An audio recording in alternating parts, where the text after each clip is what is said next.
যেই আশা আকাঙ্ক্ষা নিয়ে হয়েছিল সেটি আসলে কতটা শেষ পূরণ হবে।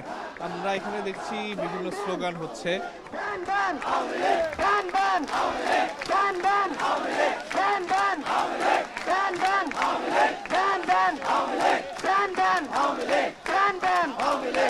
তারা দেখতে পারেননি, অর্থাৎ আওয়ামী লীগের যে বিচার প্রক্রিয়াটি সেটি কিন্তু এখনো শুরু হয়নি। তাই তারা বলছেন আর অপেক্ষা করা সম্ভব নয়, কারণ ইতিমধ্যেই কিন্তু ফ্যাসিবাদ অর্থাৎ আওয়ামী লীগের সাথে ঘনিষ্ঠ অনেক নেতা কর্মী এবং বিভিন্ন পদে থাকার যারা ছিলেন তারা কিন্তু আসলে দেশ ছেড়ে পালাচ্ছেন এবং অনেকে কিন্তু আত্মগোপনে ইতিমধ্যেই চলে গেছে। তাই তারা বলছেন একটি আশঙ্কা কিন্তু তৈরি হয়েছে যে এই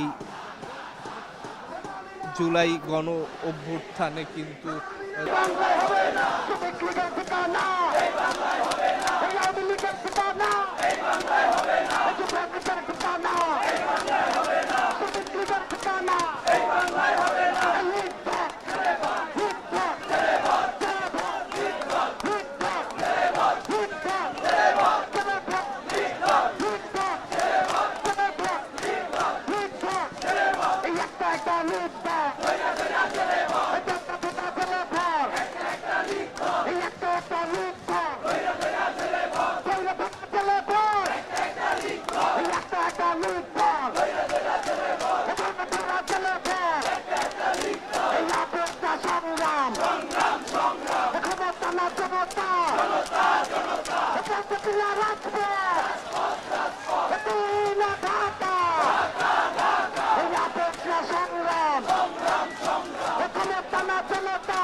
যমুনার সামনে রাত 10টায় যে অবস্থান কর্মসূচিটি শুরু হয়েছিল সেই অবস্থান কর্মসূচিটি কিন্তু এখন এই রাত পর্যন্ত চলছে এবং সেটি দীর্ঘক্ষণ চলবে বলে এখান থেকে আমরা জানতে পেরেছি।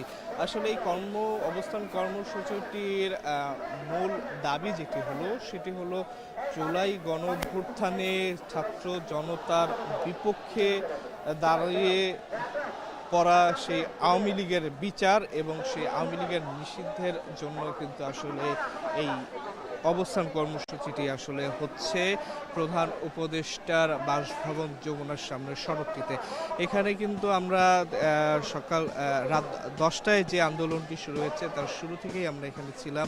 শুরুর দিকে আমরা আন্দোলনের গতিপথ একটু ধীর গতিতে দেখলেও আমরা দেখেছি যতটুকু আর সময় বেড়েছে তত কিন্তু জনসম্পৃক্ততা উপস্থিতি অর্থাৎ জুলাই চেতনার শক্তি, জুলাইয়ের পক্ষের শক্তি, এই যে ছাত্র জনতা আছে তাদের উপস্থিতি কিন্তু আমরা এখানে বাড়তে দেখেছি। আমরা দেখেছি বিভিন্ন রাজনৈতিক দলগুলো তাদের সংহতি কিন্তু এই অবস্থান কর্মসূচিতে জানিয়েছে। আমরা কিন্তু ইতিমধ্যে দেখেছি জাতীয় নাগরিক পার্টি, এনসিপি, ছাত্র শিবির, ইসলামী আন্দোলন সহ বিভিন্ন রাজনৈতিক দলের নেতারা কিন্তু এখানে এসে সংহতি জানিয়েছেন এবং সমস্বরে কিন্তু আমরা দেখছি স্লোগান দিয়ে, গান গেয়ে এবং বক্তৃতা দিয়ে আসলে আওয়ামী লীগ নিষিদ্ধ এবং আওয়ামী লীগের বিচারের যে দাবিটি সেই দাবিটি কিন্তু তারা সবাই মিলে করছে।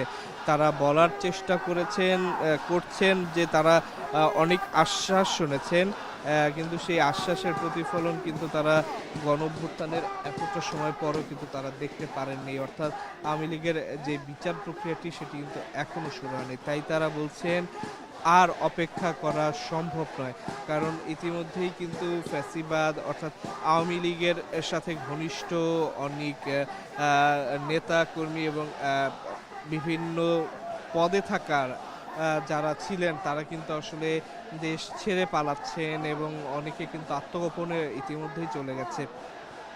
তাই তারা বলছেন একটি আশঙ্কা কিন্তু তৈরি হয়েছে যে এই